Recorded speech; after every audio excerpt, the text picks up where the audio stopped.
Hey friends, welcome back to our family. I hope कि आप सभी लोग अच्छे होंगे। आज का ये वीडियो बहुत इंपॉर्टेंट होने वाला है क्योंकि हम इसमें डिस्कस करेंगे वो एकमात्र एक अकेला ऐसा कारण जो बहुत अच्छे कैंडिडेट्स, बहुत एलिजिबल कैंडिडेट्स को रिजेक्शन के गेट पे आके खड़ा कर देता है। वो एकमात्र कारण है रिज्यूमे। बहुत सारे लोगों को ये पता ही नहीं है कि रिज्यूमे क्या है, इसे कैसे बनाएं और इसकी जॉब के इंटरव्यू देते समय क्या इंपॉर्टेंस है। ये बहुत छोटा कारण हो सकता है, बहुत हल्का आपको वर्ड लग सकता है, लेकिन ये जब आप जो इंटरव्यू देने जाते हो तो बहुत इंपॉर्टेंट होता है। तो इस वीडियो को पूरा ज़रूर देखना। हो सकता है कि जो रिज्यूम में आपने भी गलती किया हो, इस रिज्यूम को, इस वीडियो को देखने के बाद आप वो सारी गलती को रिमूव कर सको और आपको मनपसंद जॉब जहाँ पे आप इंटरव्यू देने वाले हो, देने की तैयारी कर रहे हो, वो आपको मिल सके। तो सबसे पहले हम डिस्कस करेंगे व्हाट इज़ रिज्यूमे। रिज्यूमे होता क्या है? रिज्यूमे दोस्तों एक हमारी फेस वैल्यू है, एक तरीके से हमारी डिटेल इन्फॉर्मेशन है जो कि हम पेपर पे प्रिंट करके लेके जाते हैं इंटरव्यू देते समय। इंटरव्यूअर, मैनेजर, कंपनी वाले जो भी इंटरव्यू पे हमारा रिज्यूम देखता है वो सबसे पहले हमारा पूरी इन्फॉर्मेशन रिज्यूम पे देखता है, बाद में हमको देखता है। तो कई सारे लोग रिज्यूम को आधा बना के जाते हैं, इनकम्प्लीट होता है। तो इस पूरी वीडियो में हम डिस्कस करेंगे कि वो सारी इंपॉर्टेंट चीज़ जो आपके रिज्यूम पे होनी ही चाहिए, चाहे आप फ्रेशर हो चाहे एक्सपीरियंस हो। तो जो भी आपको स्क्रीन पे दिखाई दे उसका या तो स्क्रीनशॉट ले लीजिएगा या फिर अपने रिज्यूम को लिख लीजिएगा, उस तरीके से आप बना लीजिएगा। मेरा इस वीडियो को बनाने के पीछे एक ही उद्देश्य है, आपको वो सारी गलतियों से बचाना जो आपको अपनी अच्छी नौकरी पाने में दिक्कत देती है। तो सबसे पहले हम डिस्कस करते हैं कि रिज्यूम क्या होता है। तो रिज्यूम के अंदर हमारी इंफॉर्मेशन में सबसे पहले होना चाहिए आपका कंप्लीट नेम। आपकी कंप्लीट नेम रिज्यूम पे मेंशन होना चाहिए जो कि आपके आधार कार्ड से मैच करता हो। आपने देखा होगा कई लोगों का नाम आधार कार्ड पे दूसरा होता है और वहाँ पे रिज्यूम पे दूसरा होता है, तो ऐसी गलती मत करना। सेकंड, आपका कंप्लीट फ़ोन नंबर, मतलब आपका जो फ़ोन नंबर व्हाट्सएप पे है, जो फ़ोन नंबर आपका चलता है वो रिज्यूम पे मेंशन होना चाहिए। क्योंकि इंटरव्यू के बाद कभी कभी एम्प्लॉयर आपको फ़ोन करता है, मैनेजर आपको फ़ोन करते हैं, तो हम देखते हैं कि इंटरव्यू देके जाने के बाद कैंडिडेट से हम बात ही नहीं कर पाते क्योंकि जो नंबर मेंशन होता है वो नंबर चलता नहीं है, वो नंबर नॉट रीचेबल होता है। तो वो नंबर आप मेंशन करना जो नंबर आपका चलता हो। थर्ड पॉइंट, आपका जहाँ पे आप रहते हो वहाँ पे कंप्लीट एड्रेस। कई लोग इंटरव्यू देते हैं किसी और लोकेशन पे और एड्रेस डालते हैं परमानेंट एड्रेस किसी और स्टेट का। तो आपका जहाँ पे, जिस स्टेट में आप इंटरव्यू देने जा रहे हो, वहाँ पे जहाँ पे रहते हो वहाँ पे करंट एड्रेस और आपका परमानेंट एड्रेस दोनों मेंशन होना चाहिए। अगर परमानेंट एड्रेस नहीं भी मेंशन हो तो बट करंट एड्रेस जिस स्टेट में, जिस जगह, जिस सिटी में इंटरव्यू देने जा रहे हो वो ज़रूर मेंशन होना चाहिए। Number fourth point would be career objective. Team, अगर आप फ्रेशर हो या फिर आप एक्सपीरियंस्ड हो, करियर ऑब्जेक्टिव को आपको रिज्यूम पे मेंशन करना ही करना है और इसको जॉब की जिसमें आपने अप्लाई किया है उससे मैच करके बना के लेके जाओ।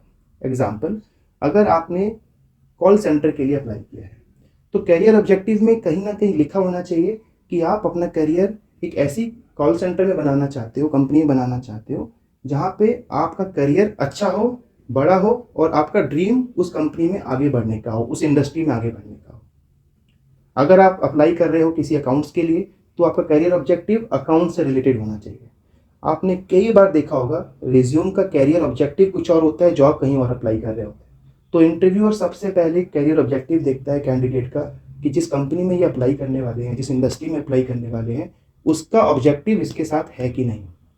अगर दोनों मिसमैच होगा तो सामने वाला कैंडिडेट, सामने वाला मैनेजर तुरंत आपसे पूछेगा कि आप लाइफ में बनना कुछ और चाहते हो, काम और इंटरव्यू देने, नौकरी पाने कहीं और आ रहे हो।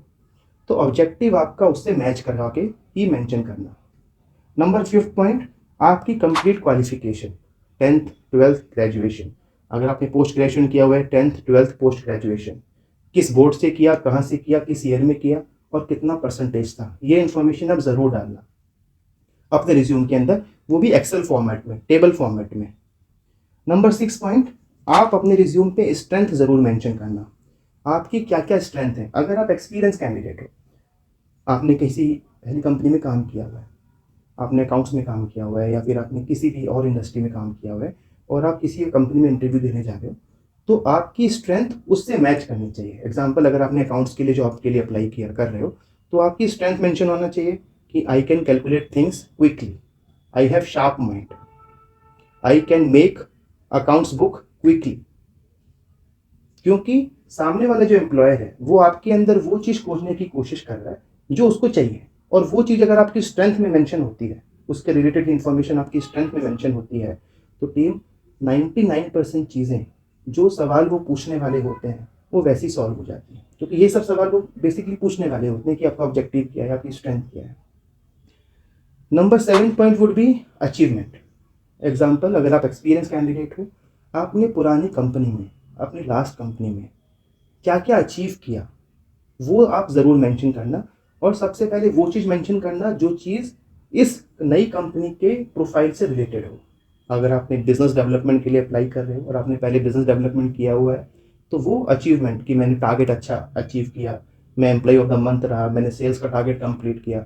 आपने कॉल सेंटर के लिए अप्लाई किया तो मैं एम्प्लॉय ऑफ द मंथ रहा, मेरी अच्छी कॉल क्वालिटी थी, मैं पंक्चुअल था, मेरी जो कॉल लेने की स्किल थी वो बहुत अच्छी थी, मुझे इसके लिए अवार्ड मिला। तो वो अचीवमेंट में डालना। तो अचीवमेंट और स्ट्रेंथ ये दोनों मैच करना चाहिए जब भी आप इंटरव्यू देने जाओ, उस प्रोफाइल से, उस प्रोफाइल के हिसाब से मैच होना चाहिए। फिर नीचे लेफ्ट हैंड साइड में डेट और राइट हैंड साइड में नीचे सिग्नेचर। अगर ये चीज़ हम लोग मेंशन करके जाते हैं तो टीम, मुझे पूरा विश्वास है कि 99% हमको सफलता मिलेगी ही मिलेगी। और जो भी रिज्यूम पे आप मेंशन करके जाओ, कैरियर ऑब्जेक्टिव, स्ट्रेंथ, अचीवमेंट, अगर आपने इंग्लिश में मेंशन किया है तो उसका हिंदी में आपको मतलब ज़रूर पता होना चाहिए।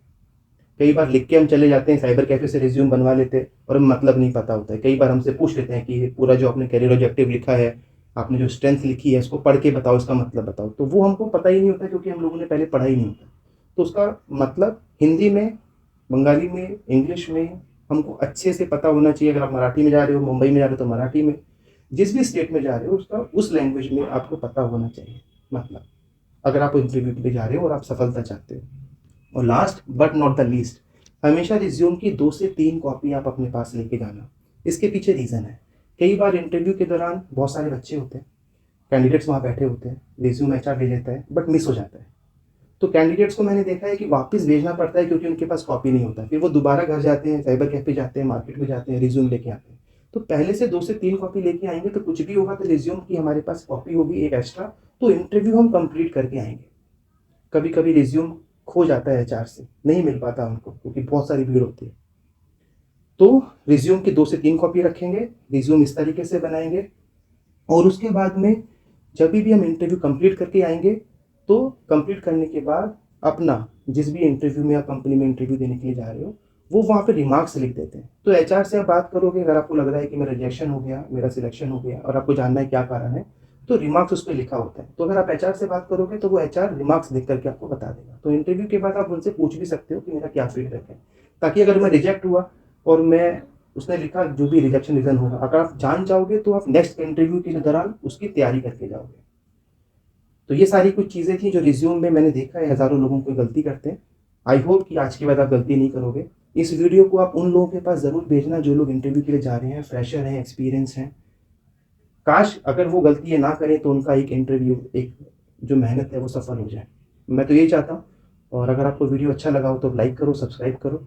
ऐसे ही कुछ वीडियोज़ को मैं लाता रहूँगा ताकि आपका समय, आपका एफर्ट, आपका टाइम सही दिशा में लगे। Thank you very much.